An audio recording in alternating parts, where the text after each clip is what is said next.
반갑습니다. 오늘도 여러분들께 스포츠 정보를 알려드리는 토토시즌입니다. 구독과 좋아요는 저에게 큰 힘이 됩니다. 구독과 좋아요 한 번씩 눌러주시면 감사하겠습니다. 조합픽은 영상의 댓글에 기재해두었습니다. 그럼 바로 승무패 분석 시작하도록 하겠습니다. 첫 번째 경기는 미트윌란과 슈투름그라츠입니다.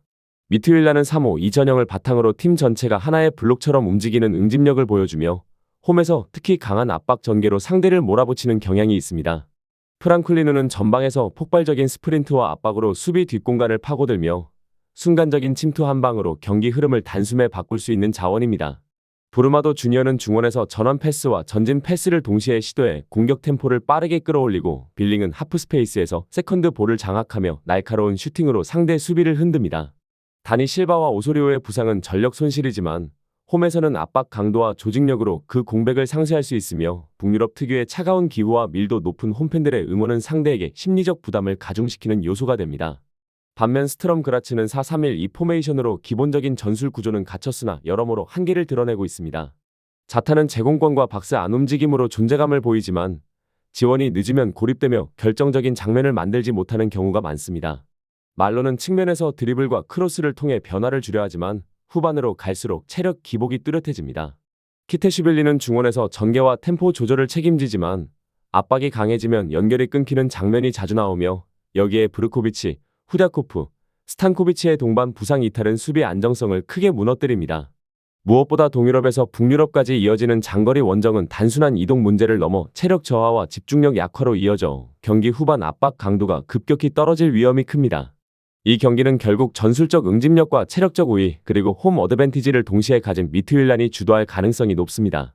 프랑클리누의 빠른 침투와 브루마도 주니어의 전환 패스, 빌링의 세컨드 볼 마무리가 이어질 때 스트럼그라츠 수비는 지속적으로 흔들릴 수밖에 없습니다. 반대로 스트럼그라츠는 제공권과 단순한 역습 패턴으로 맞서겠지만 체력 저하와 수비 공백이 드러나는 순간 경기 흐름은 빠르게 기울어질 것입니다. 결국 오늘 경기는 미트윌란이 홈의 압박과 빠른 전환, 그리고 응집력 있는 전술로 후반 승부처에서 확실히 웃는 그림으로 이어질 가능성이 큽니다. 미트윌란의 승리와 언더를 추천드립니다. 두 번째 경기는 디나모 자그레브와 페네르바체입니다. 디나모 자그레브는 4-2-3-1 전형을 기반으로 드레나 밸류를 축으로 한 단순하지만 직선적인 공격 전개를 추구합니다. 밸류는 제공권과 연계의 능력으로 최전방에서 중심을 잡으며 박스 안에서는 타이밍 좋은 움직임으로 언제든지 골을 만들어낼 수 있는 카드입니다. 스토이코비치는 측면에서 폭발적인 돌파와 컷백으로 공격의 활로를 열고 순간적인 속도 변화로 수비 간격을 흔드는 장점이 있습니다. 류비치치는 중원에서 안정적인 볼 간수와 전진 패스를 통해 공격 템포를 끌어올리며 공수 전환의 연결고리 역할을 수행합니다.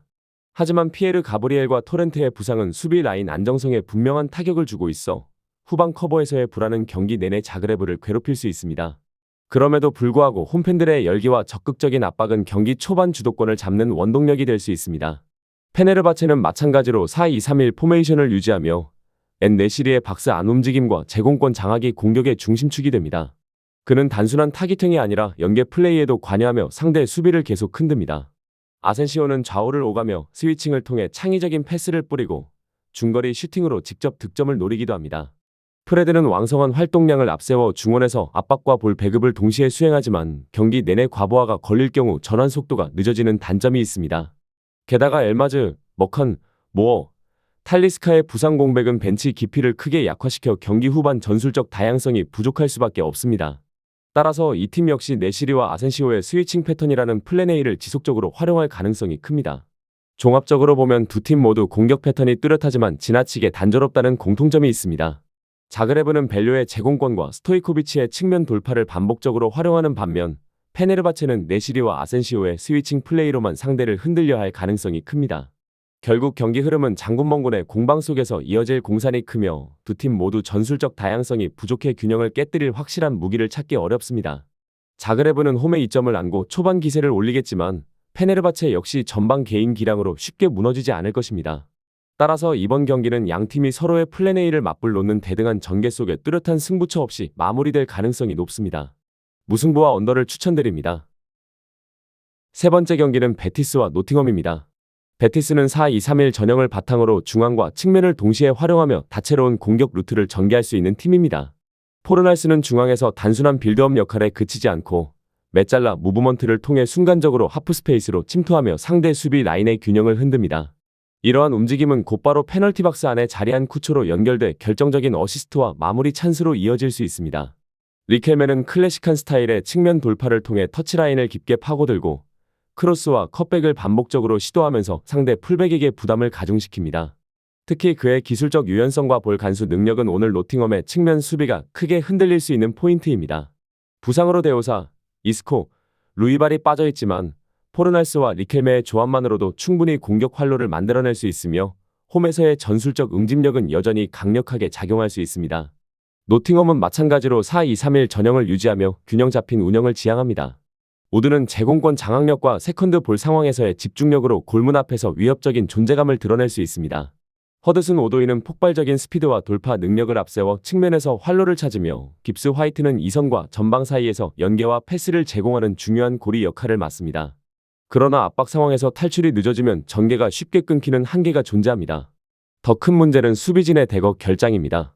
아이나, 도밍게스, 허친슨, 진첸코, 무리오가 동시에 빠지면서 포백 라인의 안정감이 크게 무너졌고 이는 베티스의 측면 돌파와 하프스페이스 침투를 막아내는 데 결정적 약점으로 작용할 수 있습니다. 특히 메잘라 무브먼트에 대한 대응이 늦어질 경우 박스 앞 공간을 반복적으로 열어줄 가능성이 큽니다. 종합적으로 이 경기는 전술적 완성도와 공격 패턴의 다양성에서 앞서는 베티스가 확실히 유리한 흐름을 이어갈 수 있는 매치업입니다. 포르날스와 리켈메의 역할이 살아나는 순간 경기의 주도권은 자연스럽게 홈팀 쪽으로 기울 것이며 노팅엄은 수비진 결장과 측면 커버의 불안으로 인해 안정적인 경기 운영을 이어가기 힘들 것입니다. 따라서 오늘 경기는 베티스가 홈에서 압박과 침투 패턴을 앞세워 경기를 장악하고 비교적 무난하게 승리를 가져갈 가능성이 큽니다. 베티스의 승리와 언더를 추천드립니다. 네 번째 경기는 브라가와 페이노르트입니다. 브라가는 4-4-2 전형을 바탕으로 중원에서의 안정감을 확보하며 경기를 풀어가는 팀입니다. 라인 간격을 촘촘히 유지하면서도 무티뉴를 중심으로 볼 배급과 템포 조율을 이어가 전개 속도와 리듬 변화를 통해 경기 주도권을 가져옵니다. 좌측에서는 엘 우아자니가 직선적인 돌파와 컷백으로 상대 수비를 흔들고 나바로 알리아가는 제공권을 활용한 타깃형 움직임으로 박스 안에서 꾸준히 득점을 노릴 수 있는 위협적인 카드입니다. 특히 세트피스 상황에서는 알리아가의 제공권과 무티뉴의 킥 정확도가 결합되어 언제든지 득점 기회를 만들 수 있습니다. 비록 올리베이라, 비디갈, 도르겔레스가 빠지지만 중원 핵심 자원들이 출전 가능하기 때문에 밸런스는 크게 흔들리지 않을 전망입니다.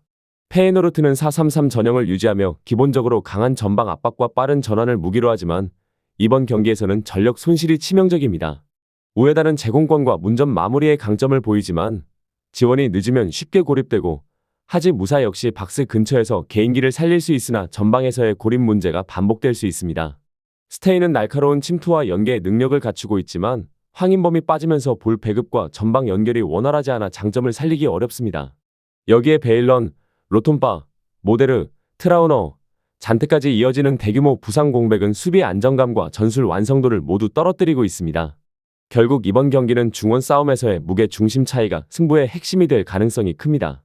브라가는 무티뉴, 살라사르, 고르비가 안정적인 압박과 전환 속도를 동시에 책임지며 측면 침투와 세컨드 볼 회수까지 장악할 수 있습니다.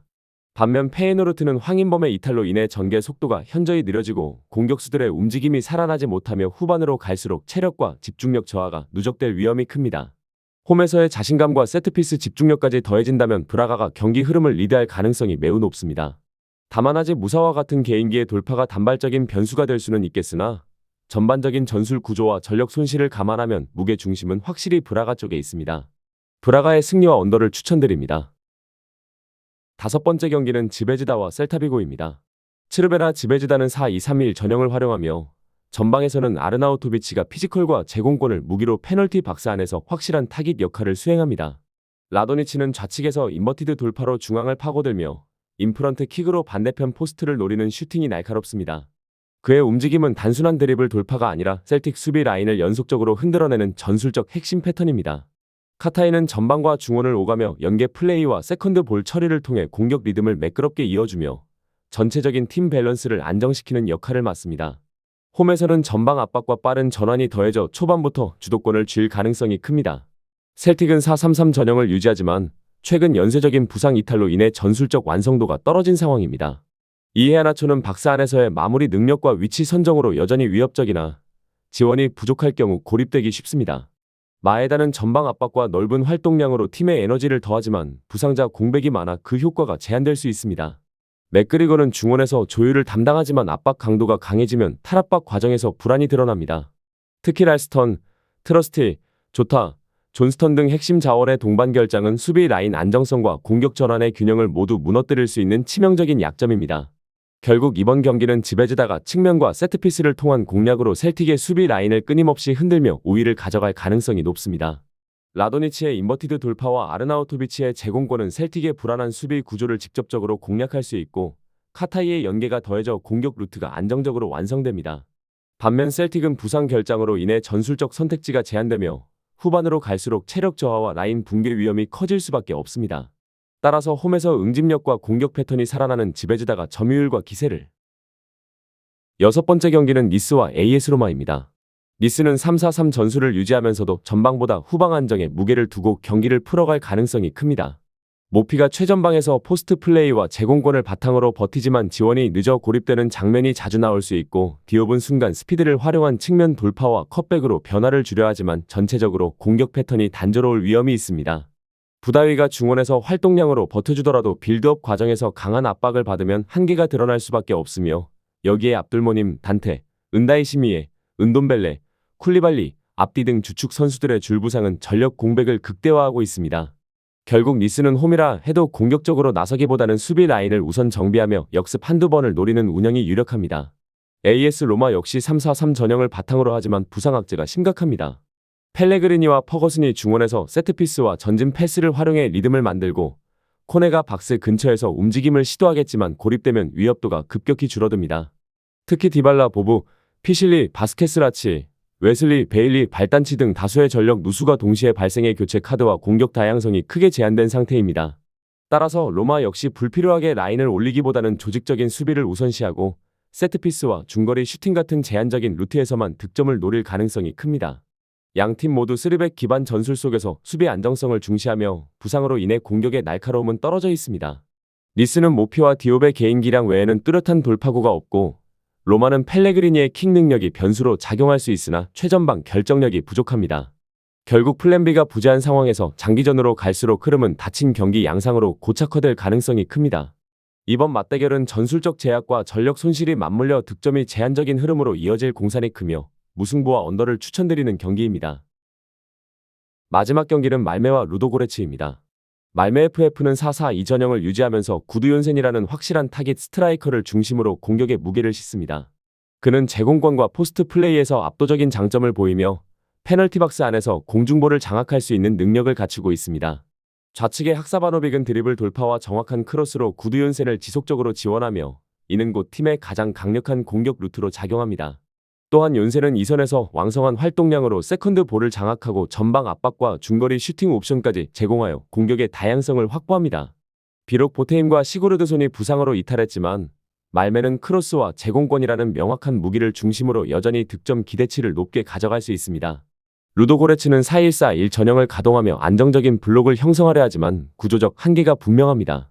마차도는 최전방에서 연계와 마무리를 병행하지만 공중볼보다 발밑 플레이에 강점을 두고 있어 제공권 싸움에서는 위력을 발휘하기 어렵습니다. 카이오 비달은 빠른 드리블과 컷백으로 측면에서 변화를 시도하지만 수비 가담이 부족해 뒷공간 노출이 빈번합니다. 칼록은 중원에서 템포를 조율하지만 강한 압박을 받으면 실수가 잦아 빌드업 안정감이 떨어집니다. 결정적으로 루도고레츠의 센터백 조합은 말메 공격진과 비교해 평균 신장이 낮아 크로스와 세트피스 수비에서 치명적인 약점을 드러낼 수 있습니다. 결국 이번 경기는 말메가 전술적 상성과 제공권 우위를 동시에 확보하며 경기를 지배할 가능성이 높습니다. 학사바노빅과 욘센의 지원 속에 구두욘센의 머리를 향한 크로스 패턴이 반복적으로 작동할 경우 루도고레츠 수비는 장시간 버티기 어려울 것입니다. 여기에 세컨드 볼 공략과 이선의 침투까지 가세한다면 홈에서 말메가 경기를 주도하는 그림이 더욱 뚜렷해질 전망입니다. 따라서 이번 맞대결은 말메의 승리와 오버를 추천드리는 경기입니다. 추가적인 조합을 원하신다면 구독과 좋아요를 눌러주시면 감사하겠습니다. 성공적인 수익에는 종종 운 이상의 것이 필요합니다. 정보에 입각한 성공적인 노림수가 필요합니다. 용어도 어렵고 혼자 쩔쩔매고 있었다면 지금 전문가의 도움을 받아보세요. 저희는 스포츠 정보와 분석글을 판매하지 않습니다. 스포츠를 좋아하는 모든 분들 즐기실 수 있게 가입 권유 없는 스포츠 카페를 운영 중입니다. 참여는 영상 댓글을 참고해주세요. 오늘도 영상 시청해주셔서 감사합니다. 내일 또 다른 분석으로 찾아뵙겠습니다.